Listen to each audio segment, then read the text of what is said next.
আমাদের এখন জিততে হবে ইন্ডিয়ার এগেনস্টে, এটা হচ্ছে আর কি আমাদের মূল উদ্দেশ্য।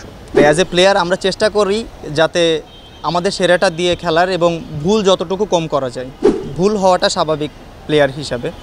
আরেকটা যে বললেন যে প্লেয়ার 11 জন আসছে, 14 জন আসছে, আবার 11 জন আসবে, এটা আসলে এক একটা উইন্ডোতে এক এক রকম পরিস্থিতির তৈরি হয়। যেমন বসুন্ধরা এখন খেলতেছে এফসি চ্যালেঞ্জ লিগ। আমাদের অন্যান্য প্লেয়াররা যারা অন্য ক্লাবে খেলে তাদের কোনো খেলা নেই আপাতত। তো এটা বেটার না যে এক টিম খেলতেছে এবং আর এক টিমের সব প্লেয়াররা বসে আছে। ফিটনেসের দিক থেকে যদি কম্পেয়ার করা হয়, তারা খেলার ভিতর আছে এবং যারা বাকি প্লেয়াররা আছে তারা যদি এখানে প্র্যাকটিস করে তাদের ফিটনেসটা আপ টু দ্য মার্ক থাকবে। আসলে আমাদের এই টুর্নামেন্ট ইয়াতেও আসলে আমরা অলমোস্ট নাই। তো তারপর লাস্টে একটা চান্স আমাদের প্রুভ করার, নিজেদেরকে প্রুভ করার যে একটা কি করতে পারি আমরা ঘরের মাঠে খেলা। তো কোনোভাবে এটা আমরা আসলে হারতে চাই না, আমাদের যেভাবে জিততে হবে এটা।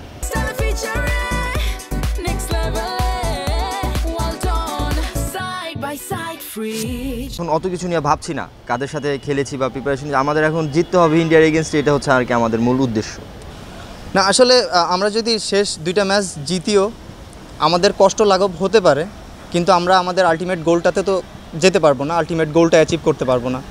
যেহেতু এবার এশিয়ান কাপে আমাদের টিম ভালো করছে এবং সামনে আরও ভালো করার সম্ভাবনা আছে আমাদের। এইবার যে আমরা কোয়ালিফাই করতে পারিনি, সব প্লেয়ারের ভিতর সে একটা কষ্ট আছে এবং পরবর্তীতে ইনশাআল্লাহ সবাই আরও ভালো করার চেষ্টা করবে এবং কোয়ালিফাই করার চেষ্টা করবে। না আসলে বিগত কিছু ম্যাচে আমরা গোল কনসিড করছি কি মানে একদম লাস্ট স্টেজে যে।